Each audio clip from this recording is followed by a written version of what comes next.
It was always at midnight when the visitor came. Not a moment earlier, not a second later. Sarah first noticed the peculiar pattern a few weeks after moving into the old cottage on the edge of the secluded village.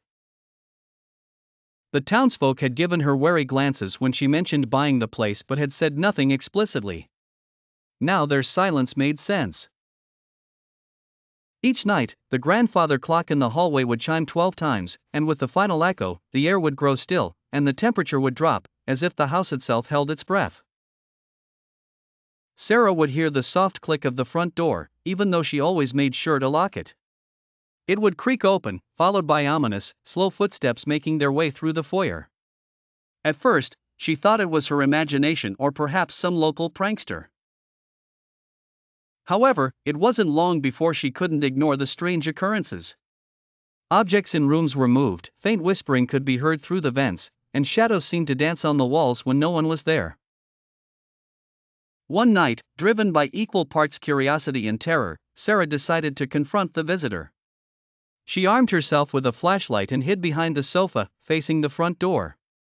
Midnight came, and right on cue, the door opened and the footsteps began.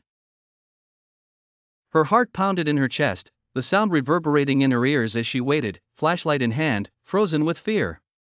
A figure appeared in the doorway, tall and cloaked, its features obscured by the dim light. It paused, as if sensing her presence, and the air grew frigid. She could see her breath misting in front of her as she tried to remain silent. Summoning all her courage, Sarah leaped up and shined the flashlight directly at the figure. The beam cut through the darkness, revealing empty space where the figure should have been. And yet, the oppressive cold remained. A whisper, chilling and menacing, filled the room, "You shouldn't have come here." The light flickered, and the shadows seemed to stretch toward her, hungry and insistent. In a panic, Sarah dropped the flashlight and ran. She sprinted out of the house, not daring to look back until she was safely under the dim streetlights of the village. Out of breath and trembling, she looked back at the cottage, now silent and dark.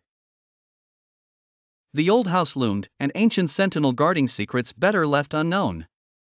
The next day, Sarah put the cottage up for sale, the visitor's warning echoing in her mind. The townsfolk didn't look surprised, merely nodding in understanding. They knew the stories, the legends of the midnight visitor. And now, so did she. No one ever stayed in the old cottage for long, but the visitor? The visitor always remained.